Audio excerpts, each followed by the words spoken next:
Good morning.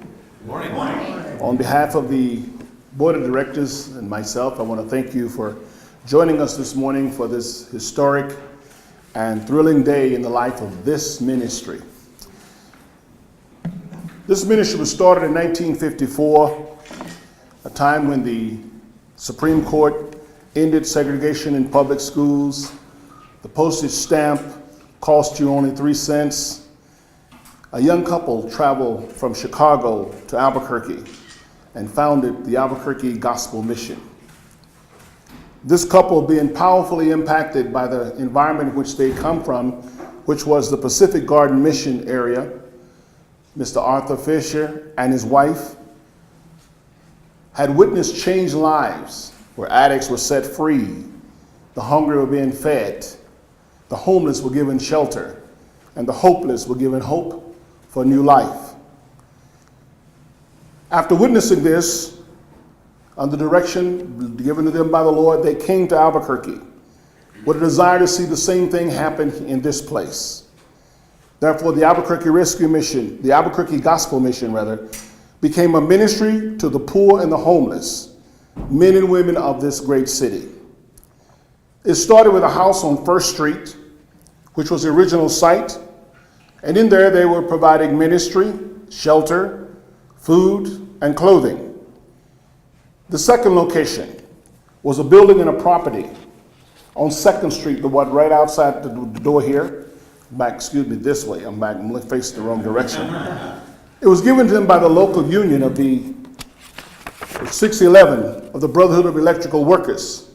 And not long after that, it was renamed the Albuquerque Rescue Mission and operated from that location for nearly 4 decades, with a separate dormitory building being added in 1973. And then in 1989, a 24,000 square foot restoration center was opened. This area included a learning center, a courtyard, a dining facility, a donation processing center, and multiple areas for emergency shelter. And here in this location, literally millions of meals were served. Thousands of men and women experienced the love of Christ and the warmth of a blanket, a coat during warm winters, and refreshment of cool water and life-saving shade in the summertime. This ministry has been so blessed to have thousands of Albuquerque citizens to come along with us and serve as volunteers. They came offering warmth, a warm smile, words of encouragement, and any gifts and talents that they could give. We've also taken note of that from every part of Albuquerque, thousands of people from every walk of life, every type of political persuasion, every kind of faith, and even some with no faith at all have given financially to partner with us in this great labor of love. And as a result of all these efforts, lives have been changed, patterns of crime and violence forsaken, families have been restored. Dads and moms have been restored to their children. The prodigal children have come home to tears of joy after years of mothers' prayers and finally being answered. The greatest miracle of all for us is when we see lives that are saved and life is restored. Now, in 2017, the world is different than it was in 1954. 8 out of 10 leading causes of death in New Mexico are from addiction to alcohol, drugs, or tobacco. Our state ranks 2nd in drug overdose deaths in this country. Addiction preys on our brothers and sisters that we see on street corners and intersections of our city, where we see the panhandlers asking for money, or see someone sleeping under a bridge or on a sidewalk. But today, we're excited to announce that Albuquerque Rescue Mission becomes Steel Bridge. The mission of transforming lives through the power of God's love remains our main focus. The expansion of our residential programs here at our downtown campus reflects our response to the changing needs of our city. Capacity for housing men and women in our programs three times what it was. We've increased to that degree.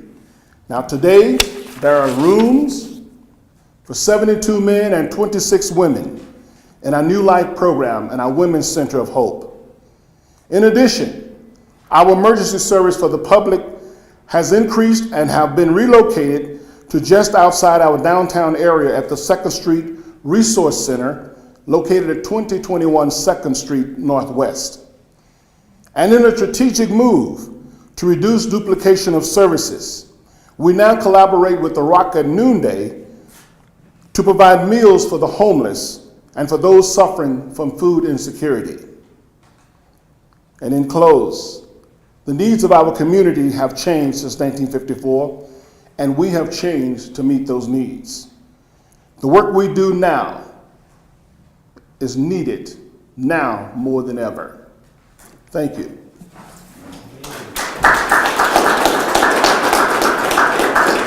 It gives me great pleasure to introduce the mayor of this great city. I always call him the chief servant of the city. He's my friend and my brother. He's with us today, and I want to introduce you, Mayor R.J. Berry. Well spoken, man. Well spoken. Thanks for being with me. What a beautiful day. For a lot of good reasons. You know, we were going to have this press conference last Friday. Yes. And Mother Nature had another plan, right? That's right. So we had a big storm come through. And I don't think the big news that day was that we had postponed the press conference. The big news that day was that we had 288 men and women who found shelter from the storm at the West Side Shelter that is run by Pastor Hill and his group of dedicated individuals.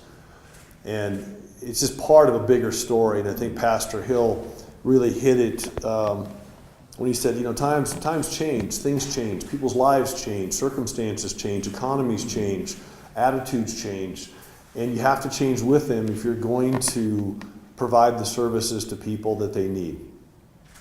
So, is there a lot of things that are different from an addict in 1954, from an addict in 2017? I think you could argue that many things are the same, but other things are different. That's right. So, as a mayor of this great city, I think a couple of things. You know, it's okay to be proud. You can be proud without being prideful. And I think one of the things that I'm most proud of is the way that I've seen over the last 7 years this community come together and work together to tackle tough issues. And we have a lot of conversations in New Mexico about challenges and how tough some of these challenges are. And there are people that will tell you that you can't tackle tough challenges in New Mexico. And the work that you're doing here at Steel Bridge, and the work that the rescue mission has done over the years, and the work that Danny's doing at the Rock, and the work that's happening around this community, I think counters that argument with the strongest of all voices, and that is the voice of ability to make changes in people's lives. We can tackle tough problems in New Mexico and in Albuquerque, and we are doing that. And now we have cities around the country and really around the world who are following the lead of this. Mm-hmm. So as a mayor, I get a chance to stand up and talk about that, about my community doing those things. But what I can also tell you is government can't do this by themselves. Mm-hmm. And that's why the work that the rescue mission has done for all of these decades and the Steel Bridge is now doing really is a difference maker. I've got people here from the city that get up every single day. They dedicate their lives to this issue. We put $16 million or so in our budget every year to work with behavioral health issues, addiction issues, etc. But we can't do it alone. And so I'm thankful for a couple of things. I'm thankful for Pastor Hill as my friend and my mentor, and his board of directors who have reached out to me. They've been in my office many, many times while I've been the mayor. They've helped me understand the issues so that we can marshal our resources to the highest and best use to make a difference here. I appreciate the work that's being done and the collaborations, because so much of what we do, if we're going to get things done, we have to do together. Nobody has the resources anymore to do it by themselves. And you'd be surprised. You'd think people with big hearts always have an ability to work together. That's not always the case. So we need leadership in our community to pull people with big hearts together, and you've done that. And then I just appreciate it when I get a chance to meet people in our community whose lives have been changed. And there's nothing more humbling for a mayor than when someone talks to them and tells me their personal story about how their life has been changed. And sometimes they're tragic stories, and sometimes the story has a happy ending. And I don't think we need to be Pollyannish about this. It's tough, right? Yes. It's tough. So I'm just thankful, and I'm also thankful for the work that you've done to reach out to the neighborhood, to the Borellis neighborhood, and being thoughtful and earnest about the work that you do here, and making sure that the neighborhood is included. And I've talked to a number of people in the Borellis community that feel strongly that your partnership here has been a blessing to them as well. So this is a good day, and I just want to remind our community that there's a lot of work to be done. Another thing you learn as a mayor is that there's challenges when you get there, and there's challenges when you leave.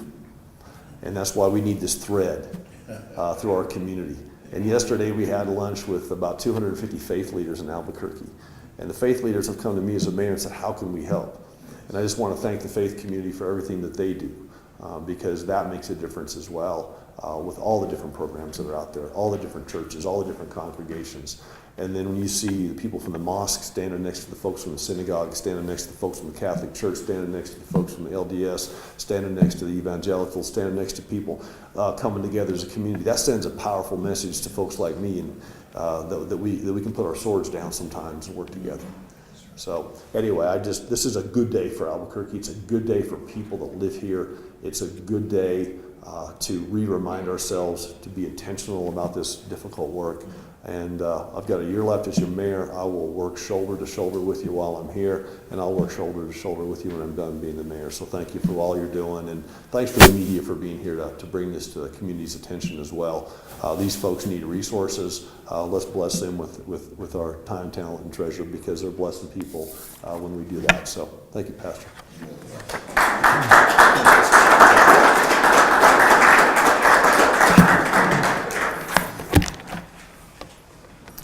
I wanted to know if there are any questions, anybody have any questions, even those who are not able to come in and be with us.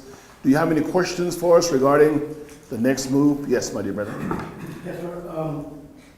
Other than this new collaboration with the Rock and Noonday, is the structure of what Canada Rescue Mission, is it going to change at all, or is it pretty much? The structure from Steelbridge, from Albuquerque to Steelbridge? Yeah.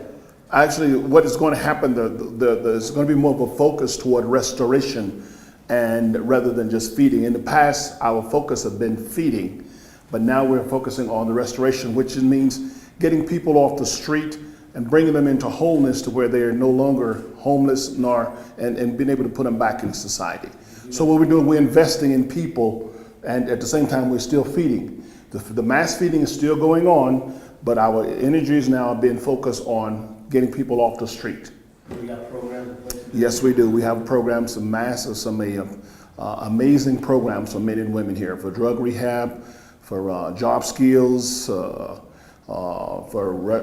relapse prevention, and all those kind of things. So yeah, it's a very concise and in-depth process that we're embarking upon. Now, believe it or not, I like to say this. I always said that Albuquerque Rescue Mission, as it was one of the best kept secret in Albuquerque, because we've been doing this all along. But we're just taking it to the next level. We're increasing our capacity to do it, and we let it be known publicly that this is who we are and this is what we do. But we still feed the masses. Good question. Anyone else? Why change the name? Well, the name, we felt like it was time for a change. Believe it or not, we kept receiving phone calls here at the mission, and people under the impression that we were a shelter for animals. And we felt like we probably need to rethink how we're handling business. The word rescue was, Albuquerque is an area that a lot of people have a lot of passion and affinity toward animals. And so we started receiving these calls that started to make us think about maybe we should look at doing some things differently. And we also wanted to kind of relook at ourselves again about how we want to line up in our moving forward into this new generation.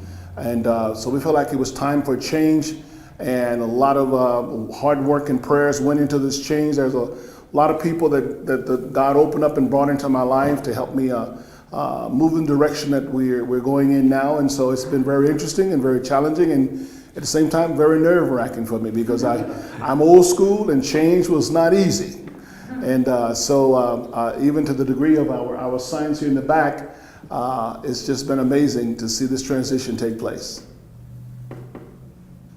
Now on the table there are some papers to kind of talk to you a little bit about. So I had one of the guys asked me a while ago, how'd you come up with Steel Bridge?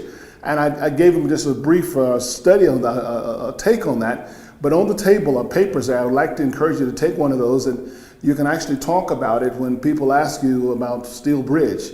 And if you can, I don't know if you're familiar with our locale, but we are between coal and lead, coal and iron, and second and third. And so coal and iron make steel. So it was easy for us to come up with the word steel. And there are some individuals like Steve McKee back in the back there, who was very instrumental in helping us come up with those kind of, help us in that area of thinking. So it's been a lot of beautiful people that's come along to help us to come to this point. Pastor, could you inform the media what the day looks like for one of your participants? You know, I find that interesting with your program. Could you just give them a minute of what it looks like for a day of someone who's participating in this program for the men and women? Sure, I love the good comment, Brother Mayor. Yes, one of the days in our program is that the brothers that get up here at 6 in the morning is our wake up time, and you have time to get a shower and get ready for breakfast. And following breakfast, which is after 7:30 or so, you find yourself in devotional. Keeping in mind, we are a church. We believe that the change that we're aspiring for these guys and girls' lives can only happen as we allow Christ we introduce Christ to them. And so with that, we don't require that they come in here knowing Christ, but we ask them to come with an open mind, that they can hear truth and listen to reason. And so that works for us. So after the devotional time, they have different duties. They have responsibilities for the area that they live in, the campus itself. They have a computer time that they have to take, and probably the biggest part of their day consists of them being able to be with mentors, go one-on-one with them in areas of life, accountability, and just putting things together, casework for their lives, aspiring and writing down their dreams and visions, and maintaining those things on a daily basis, keeping them accountable and helping them to build structure back into their lives. And of course, it ends at the 7 o'clock in the evening with chapel service with the various community churches coming, and we let them speak into the lives of the people. Our desire is that as they come and they can get a flavor of all the different churches that are faith-based as we are, that they would desire to be participants in that congregation when they leave here, which is part of their support structure. Any more questions on it? Yeah, Brother Noel? If I may. Mayor Berry mentioned in his remarks about 288 people being taken off the streets at night and put into the winter shelter program. Mm-hmm. Could you share with us how the rescue mission, how the Steel Bridge is collaborating with the city in that regard? Absolutely. For 20 years, the Albuquerque Rescue Mission has been the main provider for the RFP for the city contract. And of course, if you know the history of the winter shelters, moved all over the city. It was here before my tenure, before the mayor's tenure, and so it's been something been going on. And the rescue mission came along beside them in over 20 years ago, and so we've still been in partnership with them. But what we do is that we provide them with the leadership, the coordination, the people, the staff that is needed to oversee and direct that, which include buses, bus drivers, monitors, and so forth. And the people are delivered safely to a designated location, and this happens to be the West Side Shelter that the city so graciously provides the warmth that is needed, the heat, the cooling, and we provide the food and the transportation to those locations.